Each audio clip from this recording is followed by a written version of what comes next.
Look what came in today. Looks like my POR-15 and my POR-15 UV protectant. They packed this one pretty good. Well, here's what I'm working with. I do have a older can that I've had with 1 quart, and this is the black glossy. Then I got this top coat with the chassis black. I haven't decided if I'm going to use it for the frame or if I'm going to use this black glossy black top coat for the frame.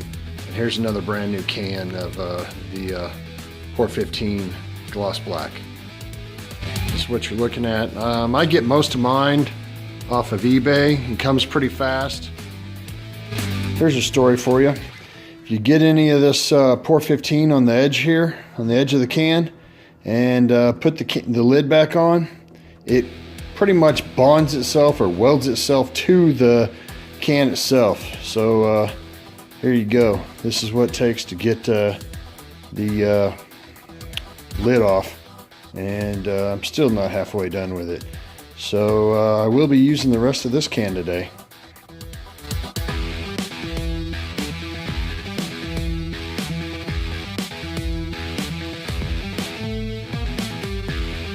Tools I'm using today to start grinding off the surface rust on the 67 frame.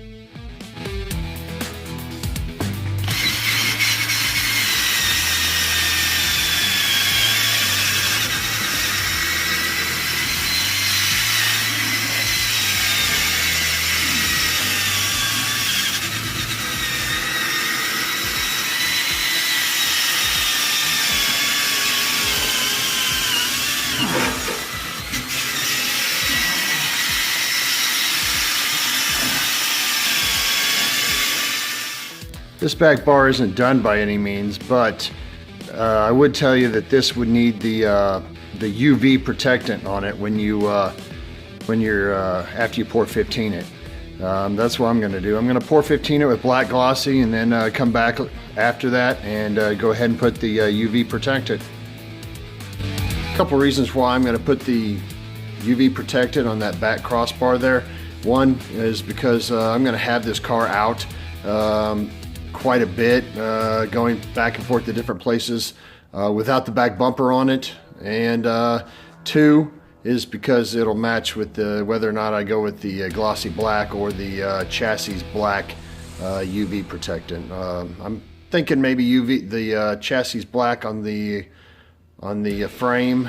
I'm going to try some on it after I get the glossy black on and dried, just to see how well it looks. But that's where we're heading so far. There's one I haven't sanded so far, and here's where I've got so far on this one. I had to switch to a actual corded drill because my other one did not. The battery kept on dying on me, so I'd suggest getting something that has full power. Now, I'm not done with this. I'm just showing you that you know, the surface rust was not any sort of real rust that was you know, going through the frame or any of that type of stuff. And it does make one heck of a mess doing this. So you know, be ready for it.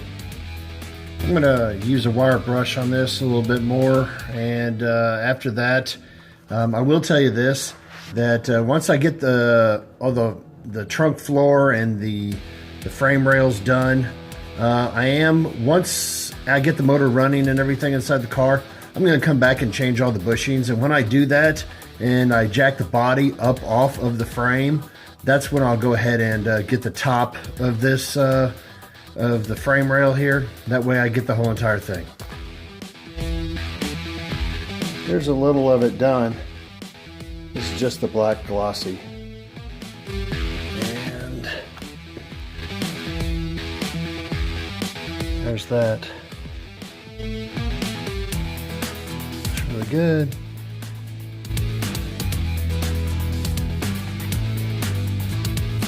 There'll be one more installment on POR-15. I'm gonna go ahead and start with some of the other things on the car right now, as far as showing videos. And as far as the POR-15, I'm going to go ahead and do it.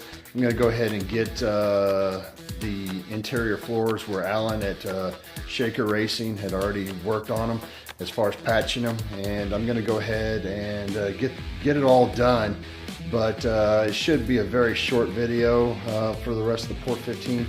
And I am going to show you a video here in the next week or so of a walk around. And with the walk around, and what I'm going to do is I'm going to show you everything that's been done to the car, the fabricated quarter panels, the trunk. I'm going to show you the inside of the trunk, and one of my best mods that I've done, and one of the best mods you can do to one of these things, in my opinion, right off the bat, is a Jeep Grand Cherokee steering gearbox.